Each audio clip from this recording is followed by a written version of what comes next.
নিসাব, দাও না তো যাকাত, তুমি ইমানদারির বড়াই করো, নেই তোমার ইমান, তুমি কেমন মুসলমান, তুমি কেমন মুসলমান তুমি? কথা ঠিক কিনা? নামাজের সাথে নাই পরিচয়, মানো না কোরআন, নামাজের সাথে নাই পরিচয়, মানো না কোরআন, তুমি কেমন মুসলমান তুমি? আপনারা দুর্বল হয়ে রয়েছেন, কথা কয় না, দুর্বল হয়ে রয়েছেন।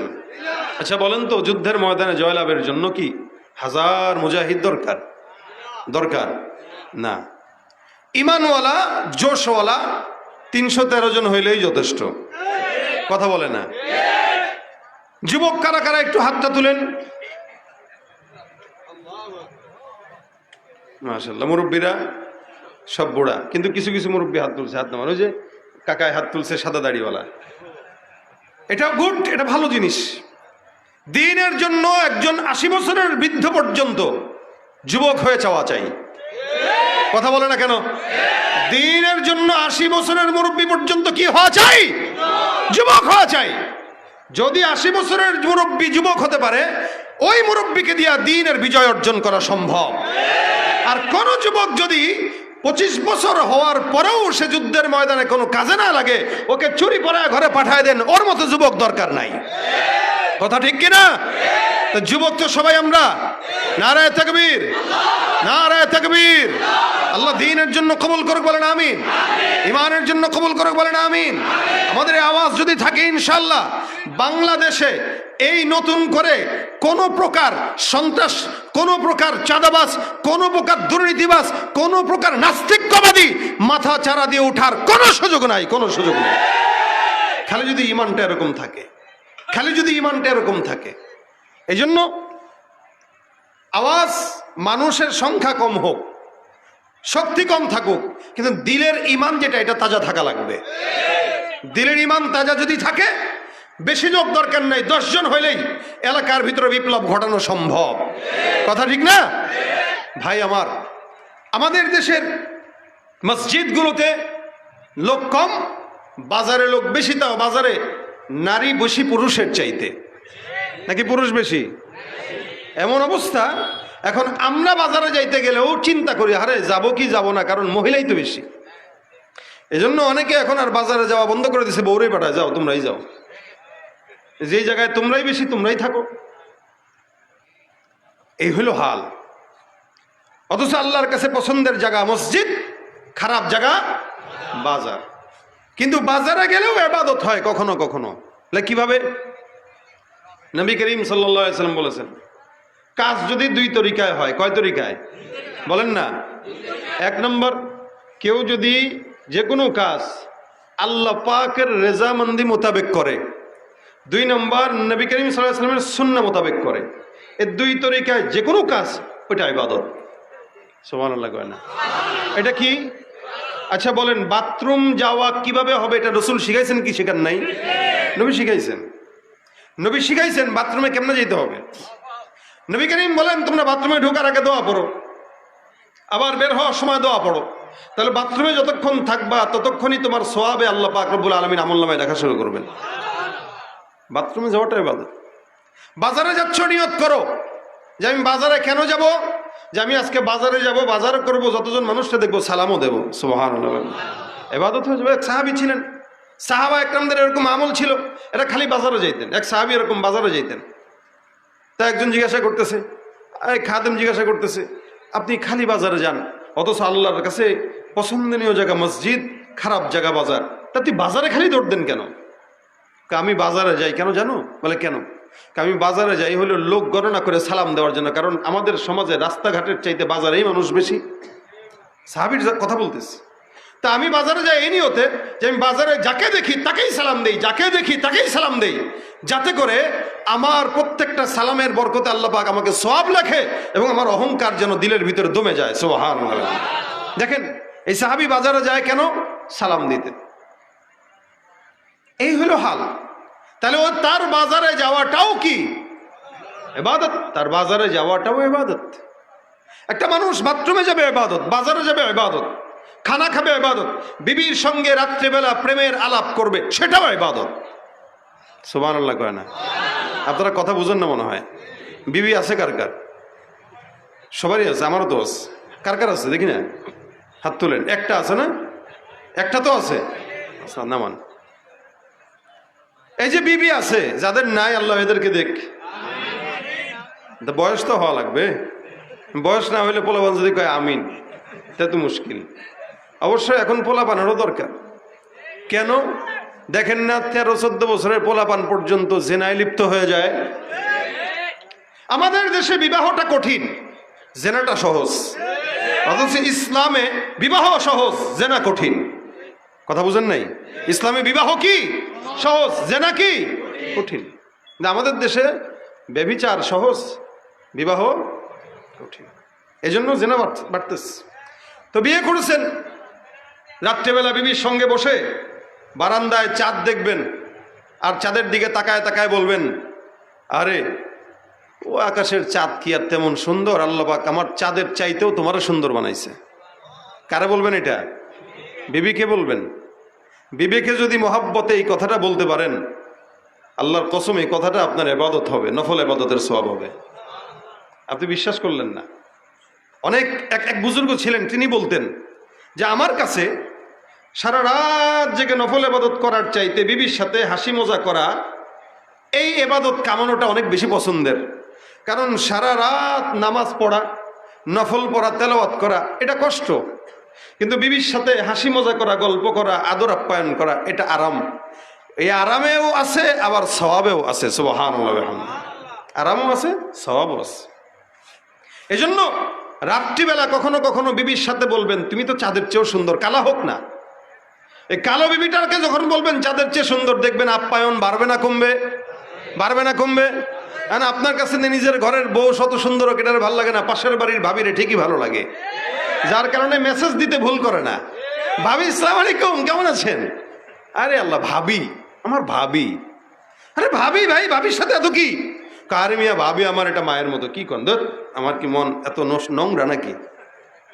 নবী করিম সাল্লাল্লাহু আলাইহি সাল্লাম বলেন, আল হামু কাল মাউত। রাসূল বলেন, দেবর ভাবির সম্পর্ক মৃত্যুর সম্পর্কের সমতুল্য। যারা দেবর ভাবি বলে যে মায়ের মতো, এদেরকে এক রুমে আটকায় দিয়ে দরজাটা লাগায় দিয়ে, দেখবেন মা থাকবে না, বউ হয়ে যাবে। কথা বুঝে না এরা? নবী বলতেছেন এটা মৃত্যুর মতো, আপনি বলতেছেন মায়ের মতো। আজীব হাল। এজন্য ভাবিকে নয়, শালীকে নয়, অন্য কোনো পরনারীকে নয়, ভালোবাসার কথা কাকে বলতে হবে? কাকে বলতে? বিবিকে। বলেন কাকে? বিবিকে বলবেন, সওয়াব হবে। এখন বলবেন চাঁদের চেয়ে সুন্দর। আল্লাহ পাক বলেছেন, লাকাদ খালাকনাল ইনসানা ফি আহসানি তাকওয়িম। আল্লাহ পাক সুন্দর বানাইছেন এবং সবচাইতে সুন্দর বানাইছেন। সুতরাং চাঁদের চাইতেও আল্লাহ পাক একটা ইনসানকে সুন্দর বানাইছেন। কথা বলে না? চাঁদের চেয়েও কি সুন্দর। এখন এই বিবিকে সুন্দর বলবেন, ইবাদত। কখনো কখনো সন্তানকে থাপ্পড় দিবেন, ইবাদত। কেন? থাপ্পড় দিছি, সে নামাজ আদায় করে না, এই কারণে। কখনো কখনো কারোর সঙ্গে ঝগড়া লাগবেন, কি নিয়া? ও বলবে, মিয়া স্কুলে গানের শিক্ষক দেওয়া লাগবে, আর আপনি কবেন স্কুলে গানের শিক্ষক না, স্কুলে কোরআনের শিক্ষক দেওয়া লাগবে। আমাদের দেশে এক প্রকার দালালেরা, যারা বিগত বছরগুলোতেও ছিল, নতুন করে নতুন রূপে আবার আমাদের দেশে এসে স্কুলগুলোতে গানের টিচার বাধ্যতামূলক করার প্রজ্ঞাপন জারি করতে পারে, কিন্তু ধর্মীয় শিক্ষক প্রজ্ঞাপন দেওয়ার জারি করতে পারে না। তারা, এরা ওপারের মানুষের কথা শুনে, বিদেশিদের কথা শুনে শুনে আমার দেশে তারা ওই প্রেসক্রিপশন অনুযায়ী দেশকে পরিচালিত করতে চায়। মনে রাখবেন, স্কুলে কেউ গান শেখানোর জন্য সন্তানকে পাঠায় না, স্কুলে আদর্শবান মানুষ হওয়ার জন্য পাঠানো হয়। সুতরাং স্কুলে গানের শিক্ষক দেওয়া, এটা বাংলাদেশে কোনো আপামর জনতা, মুসলমান এটা সহ্য করতে পারবে না। যেখানে ধর্মীয় শিক্ষক না, এমন এমন এমন জায়গা আছে, যে সমস্ত জায়গাগুলোতে কোরআনের শিক্ষাটা একটা হিন্দু শিক্ষককে দিয়ে পড়াইতেছে, একটা হিন্দু শিক্ষককে দিয়ে পড়াইতেছে। কোন জায়গায় আমরা আছি বলেন? এই জন্য আল্লাহ পাক সব কিছু ইবাদতের জন্য বানাইছেন, বান্দাকে ইবাদতের জন্য বানাইছেন। কিন্তু ইবাদতের ভিতরেও তো উত্তম ইবাদত আছে। নবী করিম সাল্লাল্লাহু আলাইহি সাল্লাম বলেন, আফদলুল ইবাদাতি তিলাওয়াতুল কোরআন। আফজাল ইবাদত কি? জমিনের ভিতরে দুনিয়ার মধ্যে একটা ইনসান যত ইবাদত করবে, সকল ইবাদতের ভিতরে উত্তম ইবাদত, সর্বোত্তম ইবাদত আল্লাহর নবী সাল্লাল্লাহু আলাইহি ওয়াসাল্লাম বলেন ওই ইবাদতটাই হলো আল্লাহর কোরআনের তেলাওয়াত। সুবহানাল্লাহ। এত ফজিলত। নবী বলেন আমি বলবো না যে আলিফ লাম মিম একটা শব্দ, বরং আলিফ একটা অক্ষর, লাম একটা অক্ষর, মিম একটা অক্ষর। এই তিনটা অক্ষর যদি কেউ পড়ে, বুঝুক আর না বুঝুক, প্রত্যেকটা অক্ষরের বিপরীতে আল্লাহ পাক 10টা করে নেকি দান করে দিবেন। সুবহানাল্লাহ। শুধু তাই নয়, কোন ইমানদার বান্দা যদি মুখে জড়তা নিয়েও আল্লাহর কোরআনের তেলাওয়াত করতে চায়, পড়তে পারে না কিন্তু পড়ার চেষ্টা করে, একবার পড়তে যায় ভুল হয়ে যায়, আবার পড়তে যায় ভুল হয়ে যায়, আবার শুদ্ধ করে, বারবার জবানটাকে বারবার এলোমেলো করে, পড়তে পারে তো পারে না। আল্লাহ রসুল বলেন ওই বান্দাটা যে নাকি জবানে জড়তা নিয়ে তারপরে কোরআন পড়ে, আমার আল্লাহ ওই বান্দার জন্য প্রত্যেকটা অক্ষরে 10টা করে নাকি দান করে দিবেন। ভাইরা আমার, ইবাদতের জন্য আল্লাহ বান্দারে পাঠাইছেন আর উত্তম ইবাদত তেলাওয়াতুল কোরআন। তেলাওয়াতে কোরআনটা এমন একটা ইবাদত যে ইবাদতের কারণে আল্লাহর নবী সাল্লাল্লাহু আলাইহি ওয়াসাল্লাম বলেন কিয়ামতের ময়দানে বান্দা যখন কবরের মধ্যে চলে যাবে, কোরআনটা বান্দার সঙ্গে হয়ে ডান পাশে এসে দাঁড়ায় যায়, বলবে আল্লাহ এই বান্দাটা জমিনের মধ্যে আমাকে ভুলে নাই, যার কারণে আজকে কবরের মধ্যে আমি বান্দাকে ভুলি নাই। এই বান্দাকে জান্নাতে না নেওয়া পর্যন্ত আমি কোরআন বান্দার পাশে দাঁড়ায় গেলাম। ডানে দাঁড়াবে, বামে দাঁড়াবে, সামনে পিছনে চতুর্দিকে বান্দাকে প্রোটোকলের মতো করে কোরআনটা হেফাজত করবে। আল্লাহর কাছে ডাক দেয়া বলবে মালিক এই বান্দাটা কোরআনকে ভুলে নাই, যার কারণে কোরআন এই বান্দাকে ভুলবে না। আল্লাহ পাক রব্বুল আলামিনের হাবিব বলেন এই কারণে বান্দা কোরআন বেশি বেশি তেলাওয়াত করো। আল্লাহ পাক বান্দাকে আগে কোরআন শিক্ষা দিয়েছেন, তারপরে মানুষ বানাইছেন। কেন? বলে এই জমিনের ভিতরে অনেক বান্দা আছে, কেউ কোরআন পড়ে, কেউ কোরআন পারে না। এ মুসলমান বলেন তো, যারা পারে যারা পারে না তারা কি সমান? হ্যাঁ, কুল হাল ইয়াস্তাবিল্লাযীনা ইয়া'লামুনা ওয়াল্লাযীনা লা ইয়া'লামুন। আল্লাহর নবীকে আল্লাহ পাক রব্বুল আলামিন বলেন পয়গম্বর আপনি বলেন যারা জানে যারা জানে না, অর্থাৎ যারা কোরআন জানে, যারা দ্বীনের ইলম জানে আর যারা জানে না, এরা কি কখনো সমান? বলে না না, এরা কখনো সমান হতে পারে না। অর্থাৎ কোরআনের ইলম যার আছে আল্লাহ পাক জমিনের মধ্যেও তাকে সম্মানিত করেছে, আবার আখিরাতেও তাকে সম্মানিত বানায় দেয়। সম্ভবত উহুদের যুদ্ধে যারা শহীদ হয়েছে সাহাবা একরামদের ভিতরে, এই উহুদ যুদ্ধে যারা শাহাদাত বরণ করেছে, এদেরকে কাউকে এক কবরে অনেকজনকে দাফন করে দিস। যুদ্ধের ময়দান তো বিশাল বড় গর্ত করে কবরে একই সাথে ওভাবে দাফন করে দিস। কখনো এক কাপড়ে 2 জনকে দাফন করে দিছে। রাসূল করিম সাল্লাল্লাহু আলাইহি ওয়াসাল্লাম এরকম যাদেরকে দাফন করেছে তাদেরকে তো করেছেই, বাকি তাদের ভিতরে ওই সমস্ত ব্যক্তিদেরকে নবী বেশি সম্মানিত করেছেন এই শহীদদের ভিতরে যারা ছিল কোরআনের হাফেজ। সুবহানাল্লাহ। সাহাবী বলেন যে আমরা রাসূলকে দেখেছি যে নবী যখন শহীদ হাফেজ যারা ছিল এদের লাশটা রাখবে, তো রাসূল বলেছেন এই ওকে হাফেজে কোরআন? বলে হ্যাঁ। তাহলে ওর লাশটা আগে দাও, তারপর অন্যদেরটা দাও। সুবহানাল্লাহ। কারণ বলে ও হাফেজে কোরআন হওয়ার কারণে জমিনে থাকতে যেরকম ওর সম্মান ছিল, মরার পরেও কবরেও তার সম্মান আল্লাহ পাক দান করছেন। সুবহানাল্লাহ। নবী পর্যন্ত তার লাশটা, হ্যাঁ যে হাফেজ তার লাশ আগে দাও, তারপর অন্যদেরটা দাও। কোরআনের কারণে বান্দা সম্মানিত হয়। এই জন্য হাদিসে পয়গম্বর বলেন নিশ্চয় আল্লাহ পাক রব্বুল আলামিন কোরআনের কারণে জমিনের মধ্যে অনেক বান্দাকে সম্মানিত করে, আবার অনেক বান্দাকে কোরআনের কারণে আল্লাহ পাক বেইজ্জতি করে। ইন্নাল্লাহা ইয়ারফাউ বিহাযাল কিতাবি আকওয়ামা ওয়া ইয়াদউ বিহি আখারিন। আমার পয়গম্বর হাদিসের ভিতরে ডাক দিয়া কয়, নবী করিম সাল্লাল্লাহু আলাইহি ওয়াসাল্লাম বলেন জমিনের মধ্যে এমন এমন কিছু বান্দা আছে যারা কোরআনের কারণে সম্মানিত হয়, আবার কোরআনের কারণে লাঞ্ছিত হয়। এমন এমন বান্দা আছে যার এলাকার ভিতরে 1 বিন্দু পরিমাণও দাম নাই, কৃষক অথবা রিক্সাওয়ালা অথবা মুচি, কিন্তু একটু একটু করে টাকাগুলো জমায় সন্তানটাকে হাফেজে কোরআন বানাইছে। এই যে মুচির সন্তান আসলেই তো দাম হওয়ার কথা না, কিন্তু মুচির ছেলেটা হাফেজে কোরআন হওয়ার কারণে জমিনেও দাম, কিয়ামতেও দাম। হযরত ওমর রাদিয়াল্লাহু তাআলা আনহু একজন সাহাবী, বিখ্যাত সাহাবী, শুধু সাহাবী না, যাকে দেখলে শয়তান পর্যন্ত ভয় পাইত। আমিরুল মুমিনিন মক্কায় লিডার পাঠায় দিলেন, নেতৃত্ব দেওয়ার জন্য কর্মচারী পাঠাইলেন।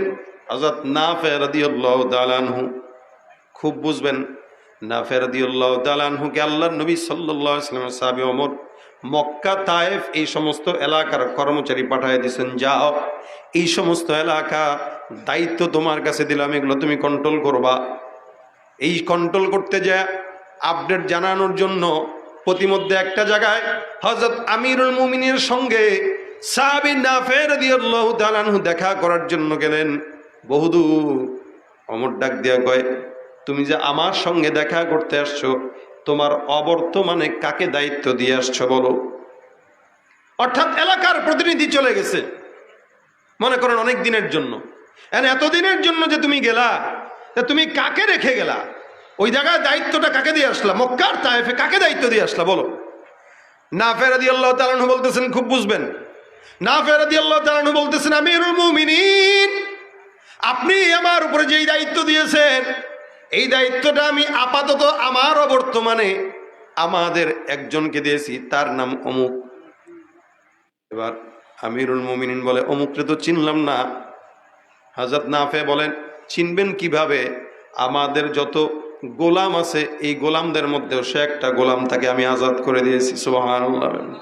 আচ্ছা বলেন তো, গোলামের দাম বেশি না কম? কম। বেশি না কম? কম।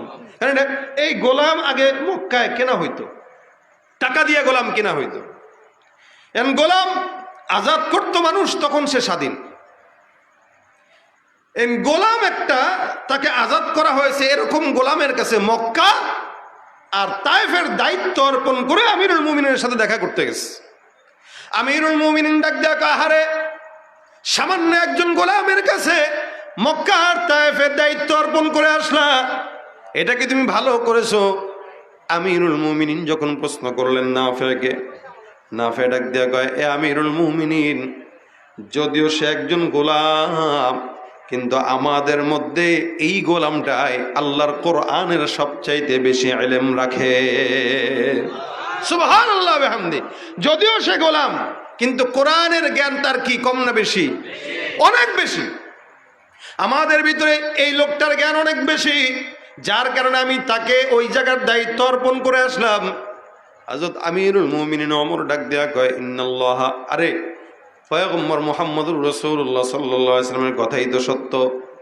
আপনার আমার নবী বলেছিলেন, ইন্নাল্লাহা ইয়ারফাউ বিহাযাল কুরআনি আকওয়ামা ওয়া ইয়াদউ বিহি কওমান আখরিন। নবী আমার বলে গিয়েছেন, নিশ্চয়ই কোরআন এমন একটা কিতাব, যেই কিতাবটা বান্দা কিছু কিছু বান্দাকে সম্মানিত করে, আবার যেই কিতাবটার কারণে অসম্মানিত বান্দা অসম্মানিত হয়। অর্থাৎ এই গোলামটা, যার কোনো দাম ছিল না, সম্মান ছিল না, শুধুমাত্র কোরআনের ইলমের কারণে, এই কোরআনের জ্ঞান তাকে এখন মক্কা আর তায়েফের কর্তৃত্ব তার কাঁধে অর্পণ করায় দিয়েছে। সুবহানাল্লাহ। শুধুমাত্র কোরআনের কারণে, শুধুমাত্র কোরআন। এই জন্য রাসূল বলেন, তোমরা কোরআন শিখো এবং শিখাও। আসমানের নিচে জমিনের উপরে ওই ব্যক্তিটাই সবচাইতে বেশি দামি। খায়রুকুম মান তাআল্লামাল কুরআনা ওয়া আল্লামাহ। আল্লাহর নবী সাল্লাল্লাহু আলাইহি ওয়াসাল্লাম বলেন, জমিনের মধ্যে যেই বান্দা কোরআনের ইলম শেখে আর শিখায়, আসমানের নিচে জমিনের উপরে আল্লাহর কাছে ওই বান্দাটার সম্মান সবচাইতে বেশি দামি। এই ব্যক্তিটা কোরআনের কারণে যদিও গোলাম, কিন্তু নেতৃত্ব দান করে দিল। আল্লাহ পাক কোরআনের কারণেই কৃষকের সন্তানকেও দামি বানায়, কোরআনের কারণেই অনেক মানুষকে সম্মানিত করে। আবার কোরআনকে অবহেলার কারণে একটা দেশের প্রধানমন্ত্রী হোক, সরকার হোক, এমপি হোক, তাকে কান ধরে আল্লাহ পাক রব্বুল আলামিন ক্ষমতা থেকে নামাইতেও পারে। এটাই হলো কোরআনের আজমত, যে কোরআনকে মর্যাদা দিবে, আল্লাহ তাকে মর্যাদা দিয়ে দিবে। শুধু কি দুনিয়াতে? না, আখিরাতেও। আর যে কোরআনকে অপমানিত করবে তাকে আল্লাহ দুনিয়াতেও অপমানিত করবে, কিয়ামতেও অপমানিত করবে। এই জন্য ভাইরা আমার, কোরআনটা আল্লাহ পাক রব্বুল আলামিনের পয়গম্বরের উপর একটা শ্রেষ্ঠ মুজিজা, যেই মুজিজাটা আগেও ছিল, এখন আছে, ভবিষ্যতেও থাকবে।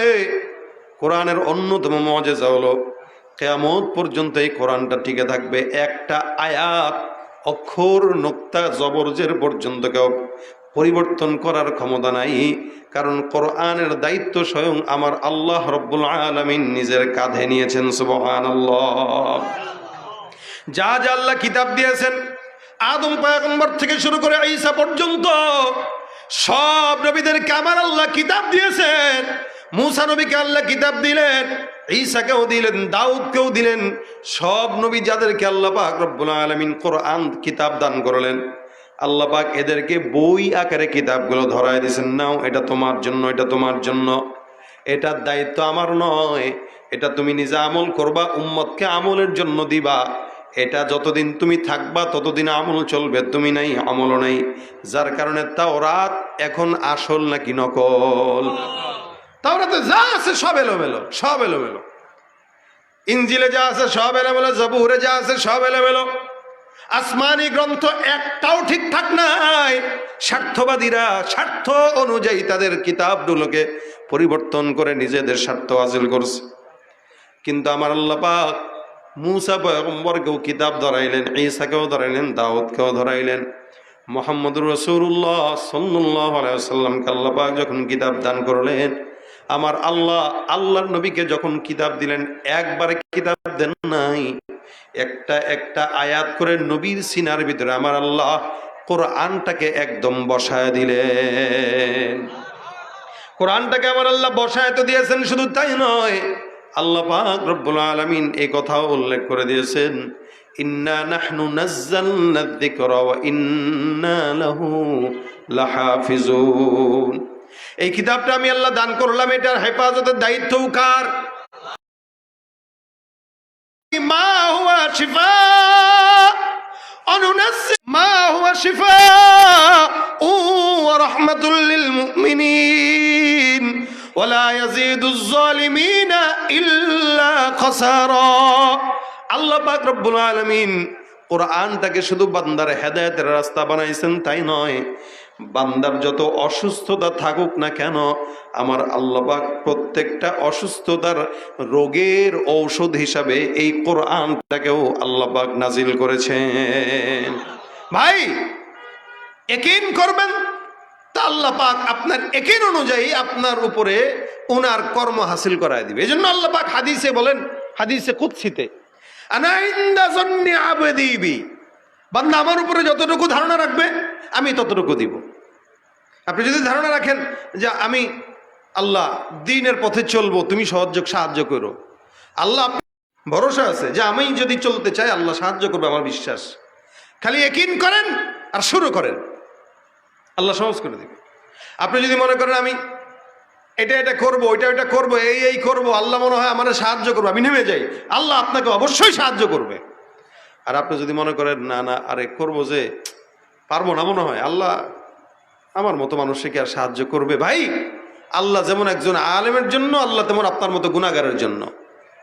আল্লাহ যেরকম একজন বুজুর্গের জন্য, আল্লাহ তেমন আমাদের মতো খামখেয়ালি মার্কা বান্দার জন্য।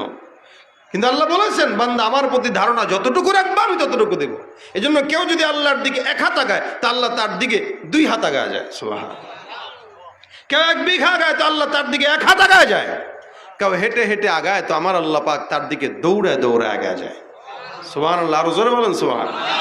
ওই যে ধারণা, আল্লাহ কা তুই একটু চেষ্টা করছিস, আমি তার চেয়ে বেশি করব, কারণ তুই চেষ্টা করবে আর আমি বসে থাকবো, এটা হয় না। এই কারণে আল্লাহ পাক রব্বুল আলামিন বান্দাকে ডাক দেয়া কয়, সব কিতাবের দায়িত্ব আমি আমার কাঁধে নিই নাই, কিন্তু কোরআনের দায়িত্ব আমার হাতে নিলাম। ইন্না নাহনু নাযালনা যিকরা ওয়া ইন্না লাহু লাহাফিজুন। যার কারণে আখিরি জামানার নবীর বিদায় হওয়ার পর থেকে আজ পর্যন্ত ১৫০০ বছর হতে লাগলো, এখনো পর্যন্ত কোরআনের একটা নুকতাও কেউ পরিবর্তন করার দুঃসাহস করতে পেরেছে না, পারবেও না ইনশাআল্লাহ। কেন? ওই যে একদিকে হাফেজ মারবেন, শেষ করবেন, দেখবেন অন্যদিকে অন্য কোনো হাফেজ দাঁড়ায় গেছে। আপনারা মনে করছেন এই দেশে মেনে নিব? ভাইরা আমার, যে দেশের মসজিদে বাচ্চাদের মুক্তবার কায়দা দিয়া শুরু হয়, সকালবেলা আজানের ধ্বনি দিয়ে যে দেশের সকাল শুরু হয়, ওই দেশের মসজিদগুলোতে আজানের ধ্বনি হয়, মক্তবে কোরআন তেলাওয়াতের ধ্বনি হয়, সে দেশের ভিতরে কেউ গানের টিচার দিয়া আমার দেশের যুবকদেরকে, বাচ্চাদেরকে কোরআন থেকে দূরে সরায় রাখবে, আপামর তাওহীদি জনতা কোনোদিন বেঁচে থাকতে মেনে নিতে পারে না, পারে না, পারে না। যে দেশের মাটি থেকে গন্ধ আসে ওই কালেমার, সে দেশের আকাশ ছুঁয়ে রয়ে দাঁড়িয়ে কত মিনার। যে দেশের মাটি থেকে গন্ধ আসে ওই কালেমার, সে দেশের আকাশ ছুঁয়ে রয়ে দাঁড়িয়ে কত মিনার। আজানের সুরে সুরে জীবন যাদের বেড়ে ওঠা, আজানের সুরে সুরে জীবন যাদের বেড়ে ওঠা, সে দেশে আজকে কেন নাস্তিকতার ঘন ঘটা। দেশটা নয়তো কারো বাপের ভিটা, করবে মন চাহিলেই যখন যেটা। ঠিক না ভাইরা আমার? কোরআনের তেলাওয়াত দিয়া মসজিদের মক্তব শুরু হয়। রাসূল করিম সাল্লাল্লাহু আলাইহি ওয়াসাল্লাম বলেন, সাহাবীদেরকে একবার বলতেছেন, হাদিসটা শুনেন। নবী বলেন, এই সাহাবা একরাম, তোমরা কি পছন্দ করো অমুক এলাকা আর অমুক এলাকায় তোমরা যাবা, আর সেখান থেকে তোমরা কোনো গুনাহ করা ছাড়া, অন্যায় কাজ করা ছাড়াই দুইটা কি বলে কাঁধ কুজা উট, অর্থাৎ বড় দুইটা উট নিয়ে আসবা, এটা কি তোমরা পছন্দ করো? বলে, ইয়া রাসূলুল্লাহ, অবশ্যই আমরা পছন্দ করি, কারণ দুইটা উট, এত বড় বড় দামি উট নিয়ে আসবো আমরা। শর্ত হইল গুনাহ করতে পারবো না, অন্যায় করতে পারবো না, আত্মীয় সম্পর্ক ছিন্ন করতে পারবো না। রাসূল, পারবো। নবী বলেন, হ্যাঁ, কোনো ইমানদার যদি সকালবেলা মসজিদে বসে বসে নামাজের পরে কোরআন শিখে অথবা তেলাওয়াত করে, আল্লাহ পাক ওই বান্দাকে ওই মসজিদে 1 আয়াত 2 আয়াত 3 আয়াত তেলাওয়াত করার কারণে 1টা 2টা 3টা দামি উট পাওয়ার চাইতেও বেশি সওয়াব দান করে দিবেন। তাহলে সকালে মসজিদে মক্তবে যে কোরআন তেলাওয়াত চালু হয়, এটা আমরা করি নাই, রাসূল সাল্লাল্লাহু আলাইহি ওয়াসাল্লাম নিজে উদ্বুদ্ধ করে দিয়েছেন। এটা বন্ধ হয়ে গেছে, যার কারণে কিন্ডারগার্টেনগুলো শুরু হয়ে গেছে। সকালবেলা বাচ্চাকে নিয়ে কাঁধে একটা ব্যাগ ঝুলায়া টিফিনকারি বাটিতে বাচ্চার খাবার রেডি করে মা স্কুলে যাইতে ব্যস্ত থাকে, কিন্তু নামাজটা 2 রাকাত পড়তে পারে না। বাচ্চাকে মসজিদে দিয়া কোরআন তেলাওয়াত শিখাইতে পারে না। এই মায়ের সন্তান মাকে বৃদ্ধাশ্রমে পাঠাবে না তো কে পাঠাবে বলেন? কে পাঠাবে? যে সন্তান তার জন্মের পরে কোরআনের আওয়াজ শুনে নাই, ওই সন্তানই তো মা বাবাকে বৃদ্ধাশ্রমে দিবে। আর যে সন্তান জন্মের পরেই কোরআনের আওয়াজ শুনে, তেলাওয়াত শুনে, মা নিজে তেলাওয়াত করে বাচ্চাকে শেখায়, আল্লাহর কসম ওই বান্দা, ওই সন্তান কোনোদিন মা বাবাকে বৃদ্ধাশ্রমে পাঠাবে না। পাঠায় নাই, ওলামা একরাম কোনোদিন বৃদ্ধাশ্রমে মাকে পাঠায় না।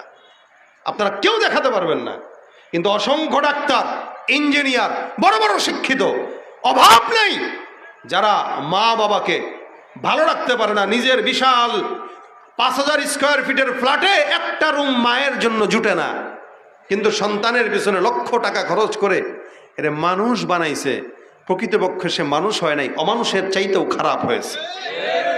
এই জন্য আল্লাহ বলেন, আর রহমান আল্লামাল কোরআন খলাকাল ইনসান, কোরআন শিখাইছি তারপরে মানুষ বানাইছি। মানে দেখবেন মাদ্রাসায় বাচ্চা নিয়ে এসে কয় কি, হুজুর এটারে মানুষ বানায় দিয়েন, বলে কিনা? মানুষ আনছে, মানুষের বাচ্চা, গরুর বাচ্চা তো আনে নাই, ছাগলের বাছুর তো আনে নাই, আনছে মানুষ, বলতেছে মানুষ বানায় দেন। কেন? বলে এটা যে মানুষের সাইজ দেখতেছেন, দেখা যায় মানুষের মধ্যে, মানুষ হয় নাই। কখন হবে? কোরআন যখন শিখবে তখন হবে। কথা কয় না? কোরআন যখন শিখবে তখন।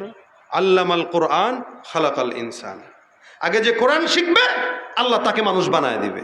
আর যে কোরআন শিখবে না, দুনিয়ার লাইনে অনেক বড় শিক্ষিত হইতে পারে, লেকিন মানুষের কাতারে পড়তে পারে না। ঠিক কিনা জোরে কর? এজন্য কোরআন যে শিখবে ওর কোনো টাকা না থাক, অন্য কিছু। আর যার ভিতরে কোরআনের জ্ঞান নাই কিন্তু অনেক বড় শিক্ষিত, ও মানুষ না, ও জানোয়ারের চাইতেও খারাপ। ও মানুষ তো দূরের কথা, জানোয়ারের চাইতেও খারাপ। কেন? ও সব বুঝলো, দুনিয়া বুঝলো, দিন বুঝলো না, ও ব্যবসা বুঝলো, কোরআন বুঝলো না, ও এলাকার ভিতরে রাজনীতি বুঝলো, আল্লাহর কোরআন শিখলো না। চাঁদাবাজি কেমনে করতে হয় এটা শিখলো, কিন্তু আল্লাহর কোরআন পড়তে হয় এটা শিখলো না। এই জন্য আল্লাহ বলেন উলাইকা কাল আনআম বাল হুম আদাল, এগুলা হায়াওয়ানের চেয়েও খারাপ, জানোয়ারের চেয়েও খারাপ। কেন? যার কাছে কোরআনের জ্ঞান নাই, রাসূল বলেন ওর মতো মিসকিন আর দুনিয়া থেকেও হতে পারে না। কোরআনের জ্ঞান যার কাছে নাই সে কি? আসলে টাকা না থাকলে মানুষ ফকির বলে যে এটা ভুয়া কথা। বরং যার যত টাকা কম, হিসাব কম, এবং ধনীর 500 বছর আগে গরিব জান্নাতে যাবে। সুবহানাল্লাহ। ধনীর 500 বছর আগে গরিব জান্নাত। ভাই গরিব, আমার নবী গরিব ছিলেন। আমরা অনেক বড় লোক হইতে চাই না, তবে আল্লাহর কাছে দোয়া করি আল্লাহ সচ্ছলতার জিন্দেগি দেন। সচ্ছলতা মানে আমার চলতে ফিরতে খাইতে কোনো কষ্ট হবে না, এটা সচ্ছলতা। সচ্ছলতা মানে আমার বাড়ি আছে গাড়ি আছে, এটা না। সচ্ছলতা মানে আমার চলতে ফিরতে খাইতে কষ্ট হবে না। এভাবে যদি কেউ দুনিয়ার থেকে যেতে পারে ঈমান নিয়া, ও ধনী ব্যক্তির 500 বছর আগে জান্নাতে যাবে। সুতরাং ভাই গরিব হলে আফসোসের কিছু নাই। আল্লাহ পাকের হাবিব বলেছেন আর দুনিয়া সিজনুল মুমিন ওয়া জান্নাতুল কাফির, দুনিয়াটা মুমিনের জন্য এটা কারাগার। এখানে কষ্ট থাকবে, এখানে ব্যথা থাকবে, এখানে আযাব থাকবে, এখানে মামলা থাকবে, এখানে মোকদ্দমা থাকবে, এখানে জমি নিয়ে কেউ টান দিয়ে নিয়ে যাবে, এখানে কখনো কখনো কেউ জুলুম করবে। এটাই দুনিয়া মুমিনের জন্য। কিন্তু মনে রাখবেন প্রত্যেকটা জুলুমে, প্রত্যেকটা অন্যায়ে, প্রত্যেকটা আঘাতে, হাত্তাকে নবী বলেন কেউ যদি খেজুরের কাঁটা তার পায়েও ঢুকে, এই খেজুরের কাঁটা পায়ে ঢুকলে যে আঘাত পাইলো এই আঘাতেও আল্লাহ পাক সওয়াব দান করে, গুনাহ মাফ করায়। কত বড় কথা চিন্তা করেন। কেউ যদি একটা পিঁপড়ার কামড়ও খায়, আল্লাহ পাকের হাবিব বলেন আল্লাহ পাক তার গুনাহ মাফ করায় দেয়। কেউ যদি একটা খেজুর গাছের আঘাতও তার গায়ে লাগে, আল্লাহ পাক তার গুনাহ মাফ করায় দেয়। আলহামদুলিল্লাহ। আল্লাহ যদি বিপদ দেয়, দোয়া করবো আল্লাহ বিপদ মুক্ত হায়াত দেন। কিন্তু যদি দিয়েই দেয় তাহলে বুঝবো এই মুহূর্তে আল্লাহ আমাকে পছন্দ করছেন, যার কারণে দিয়েছেন। অবশ্যই এই বিপদের বিপরীতে আল্লাহ পাক আমার গুনাহ মাফ করতেছেন। এটাই মুমিনের শিক্ষা, এটা কোরআনের শিক্ষা। এটা যদি কোরআনের জ্ঞান না থাকে তখন কেবল আল্লাহ তুমি কি খালি আমার এই দেখছো, আছে না?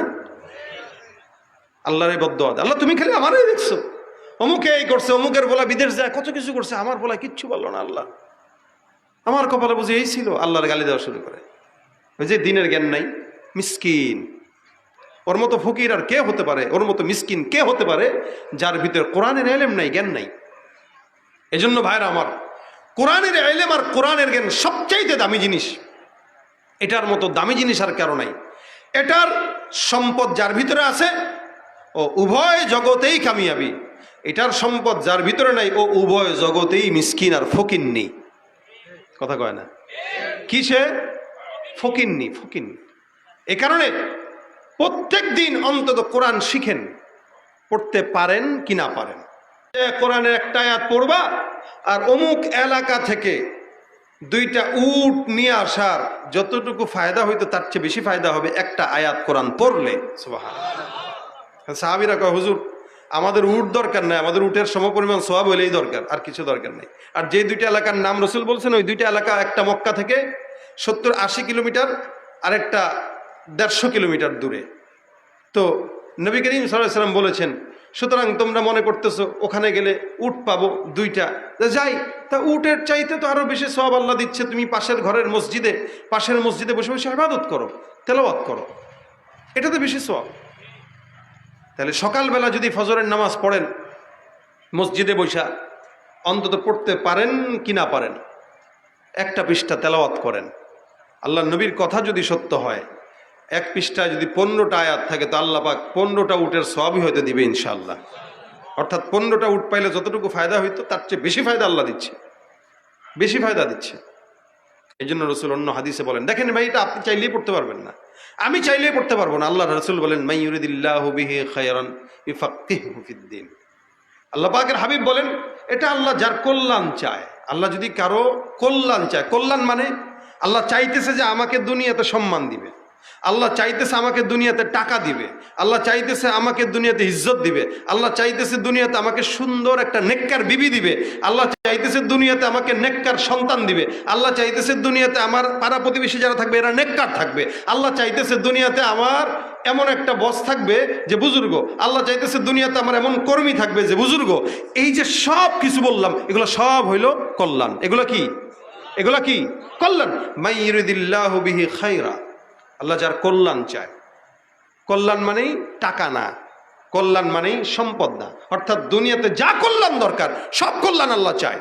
নেককার সন্তান এটা একটা কল্যাণ, ঘরে নেককার একটা বিবি কল্যাণ, সুন্দর একটা বিবি কল্যাণ, মা ভালো হওয়া কল্যাণ, বাবা আলেম হওয়া, বুজুর্গ হওয়া কল্যাণ, সম্পদ থাকা কল্যাণ, মানুষকে দান করতে পারা কল্যাণ, নিজে ইলম শিখতে পারা কল্যাণ, নিজের ছেলেকে শিখাইতে পারা কল্যাণ, শিখতে পারলাম না তো দিনের সাথে লেগে থাকবো কল্যাণ। অর্থাৎ যত কল্যাণ আছে দুনিয়াতে, নবী বলেন আল্লাহ যদি কারো কল্যাণ চায়, আল্লাহ পাক রব্বুল আলামিনের হাবিব বলেন ইফাক্কিহু ফিদ্দিন, আল্লাহ তাকে কোরআনের জ্ঞান দিয়ে দেন। সুবহানাল্লাহ। তার মানে যে কোরআনের জ্ঞান পাইল সবচাইতে ধনী ব্যক্তি সে, আর যে পাইল না তার তো কিছুই নাই, না দুনিয়া না আখিরাত।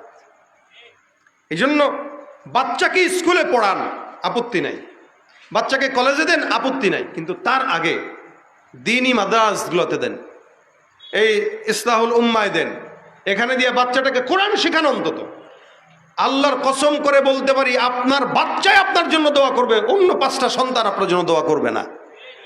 এটা মিলায় দেখেন, 5টা ছেলে আছে, 4টারে ডাক্তার বানাইছেন, ইঞ্জিনিয়ার বানাইছেন, হ্যান বানাইছেন, তেন বানাইছেন, আর একটারে কোনো মতে গরিব শরীফ কালা দেখে এটারে মাদ্রাসায় পড়াইছেন। এই কাইল্লাটাই মাহফিলে মাহফিলে সব জায়গায় আপনার জন্য দোয়া করবে, আর বাকিগুলা বৃদ্ধাশ্রম খুঁজবে যে কোন জায়গায় দেওয়া যায়। তখন আলেম বলবে আমি থাকতে বৃদ্ধাশ্রমে থাকবে আমার মা বাবা, এটা হতে পারে না। ওই আলেম ধরে আপনাকে তার ঘরে রাখবে। বেতন কত? 10,000। বাংলাদেশে অধিকাংশ মাদ্রাসাগুলোর ওস্তাদদের বেতন 10,000, এর বেশি না। 10,000, 12,000, সর্বোচ্চ 15,000। কি পরিমাণে মেহনত করে মক্তবগুলোতে, কি পরিমাণে কষ্ট করে হেফজখানাগুলোতে, কিন্তু কোনো আলেমকে দেখবেন না মাদ্রাসা ছেড়ে অন্য কিছু করতেছে। ভাই বর্তমান সময়ে যেই পরিমাণে অটো বাড়ছে, অটো রিক্সা যেই পরিমাণে বাড়ছে, এখন বাংলাদেশটা অটোর বাংলাদেশ হয়ে গেছে, অটোর বাংলাদেশ। মানে আমরা এখন গাড়ি চালাই আর মনে করি আমাদের এখন অটো কিনা জরুরি, গাড়ি বাদ দিয়া। এই অটো চালায়ও এরা মাস শেষে 30-40 হাজার টাকা কামায়। দেখেন তো বরকত আসেনি? দেখবেন অধিকাংশের বরকত নাই, কিন্তু মাসে 40,000 টাকা কামাইতেছে, এরপরেও দেখবেন এলোমেলো নেশা করে। কিন্তু একটা 15,000, 10,000 টাকার আলেম, আল্লাহর কসম আল্লাহ পাক তার সব কিছুতে বরকত দান করে। সে চাইলে কিন্তু রিক্সা চালাইলেও 30,000 টাকা কামাইতে পারে, কিন্তু ওইটাতে যায় না, সে এখানে পড়ে থাকে। কেন? দ্বীনের মহব্বত, ভালোবাসা, প্রেম। আমি বুঝাইতে চাইলাম এটা যে দ্বীনে শৈলেও মা বাবাকে ফেলে দিবে না, নিজের কোলে আগলে রাখবে, বরঞ্চ এটা মনে করবে আমার মা যদি আমার কাছে থাকে সে তো আমার বরকত, সে তো বরকতের খাজানা। একটা ঘরের ভিতরে মা বাবা হইল বরকতের খাজানা। যতক্ষণ আছে আপনার জন্য দোয়া আছে, যতক্ষণ নাই দোয়াও নাই। এই জন্য মা বাবাকে বরকত মনে করে আমরা আমাদের ঘরে রাখি, কিন্তু ওরা মা বাবাকে বোঝা মনে করে বাহিরে পাঠায় দেয়। শুধু তাই না, বর্তমান সময়ে ফেসবুকে, ইউটিউবে আপনারা দেখবেন বাবাকে বাঁধতেছে মারার জন্য জমির কারণে, বাবাকে পিটাইতেছে মারার জন্য, মারতেছে, মাকে মারতেছে। কেন? জমি লেখে নিবে এই কারণে। শিক্ষিত হয়েছে ছেলে যে বাবাকে মেরে মেরে, মাকে মেরে মেরে জমি লিখে নিচ্ছে। ওই যে শিক্ষিত শয়তান বানাইছেন, মানুষ বানাইতে পারেন নাই। এই জন্য ভাইরা আমার বলি বারবার, এই মাদ্রাসা আছে, প্রতিষ্ঠান আছে, আপনারা আপনাদের সন্তানদেরকে দ্বীনের বেসিক জ্ঞান দেন। আলেম সবাই হইতে পারবে না, এটা জরুরিও না। দ্বীনের এলেম যতটুকু থাকলে দ্বীনের পথে চলা সহজ, ততটুকু শিক্ষা করা ফরজ। অর্থাৎ নামাজের ফরজ সোজা ভাষায় যদি বলি, সোজা কথায় যদি বলি, যেই আমল ফরজ, খুব বুঝেন কথাটা, যেই আমল ফরজ, অর্থাৎ নামাজ কি ফরজ, রোজা কি ফরজ, যাকাত দেওয়া, হজ করা ফরজ। এই যে ফরজ ইবাদতগুলো আছে, যে সমস্ত ইবাদত ফরজ, এই ফরজ ইবাদতের জ্ঞান অর্জন করাও ফরজ। আবার বলি, ফরজ ইবাদতের জ্ঞান অর্জন করাও ফরজ। অর্থাৎ নামাজ ফরজ। এখন নামাজ পড়তে গেলে কি শর্ত, ভাঙলে কি শর্ত, এগুলো যদি না জানেন তাহলে তো নামাজ হবে না। সুতরাং নামাজের এই সমস্ত হুকুম আহকাম আপনার জন্য শিক্ষা করা কি ফরজ। এখন অধিকাংশরা যদি জিজ্ঞাসা করি ভাই সূরা ফাতিহাটা পড়েন, দেখবেন শুদ্ধ নাই। অথচ নামাজ ভঙ্গের কারণ সর্বপ্রথম নামাজে শুদ্ধ পড়া, অথচ তেলাওয়াত শুদ্ধ নাই। নামাজ তো এখানেই শেষ, নামাজ তো এখানেই শেষ। কুল হু আল্লাহু আহাদ আল্লাহুস সামাদ, কুল হু আল্লাহ, কুল কুল, এটা কুল না কুল, বলেন না কুল, মোটা করেন কুল। আচ্ছা, আরেকটা হলো কুল, বলেন কুল একটা, কুল একটা। এখন কেউ যদি বলে কুল হু আল্লাহু আহাদ, অর্থ হয় কি জানেন? খাও, তিনি আল্লাহ একক, মানে আল্লাহ একক আপনি চাবায় চাবায় খান। আর যদি বলা হয় কুল হু আল্লাহু আহাদ, অর্থ হবে বলুন তিনি আল্লাহ যিনি একক। সুবহানাল্লাহ। এবার তাকায় দেখেন আসমান আর জমিন পার্থক্য শুধুমাত্র কুল আর কুলের মধ্যে। এখন আপনি আজীবন বলেন কুল হু আল্লাহু আহাদ, আসেনি নামাজ? আর নামাজ আছে? আর শেষ। নামাজ ভঙ্গের কারণ সর্বপ্রথম হইল নামাজে অশুদ্ধ করা। তাহলে আপনি কুলের জায়গায় কুল বলছেন তো নামাজ শেষ। এই জন্য নামাজ যেহেতু ফরজ, এই নামাজ কেন্দ্রিক যত ইলম আছে সব অর্জন করা ফরজ। তার মানে কোরআন শুদ্ধ করাও ফরজ। এটা আপনি স্বাভাবিকভাবে মনে করলে হবে না। রোজা রাখা ফরজ, রোজার যে ইলম আছে এগুলো অর্জন করাও কি ফরজ। এইভাবে প্রত্যেকটা ফরজ আমলের ইলম অর্জন করা ফরজ।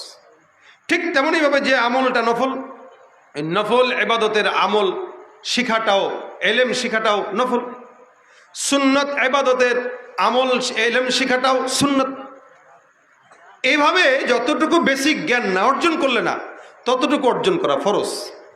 এখন আমাদের এই সমাজে 1000 মানুষের ভিতরে, 1000 মানুষের ভিতরে মোটামুটি 990 জনেরই জ্ঞান নাই, দিনের বেসিক জ্ঞান নাই।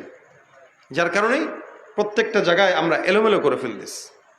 এই জন্য আপনারা মাদ্রাসাগুলোতে আপনাদের বাচ্চাদেরকে পাঠান, অন্তত কোরআনটা সহি শুদ্ধ করেন, নিজের দিনের বেসিক যে জ্ঞানগুলো আছে এই দিনের বেসিক জ্ঞানগুলো অন্তত অর্জন করেন।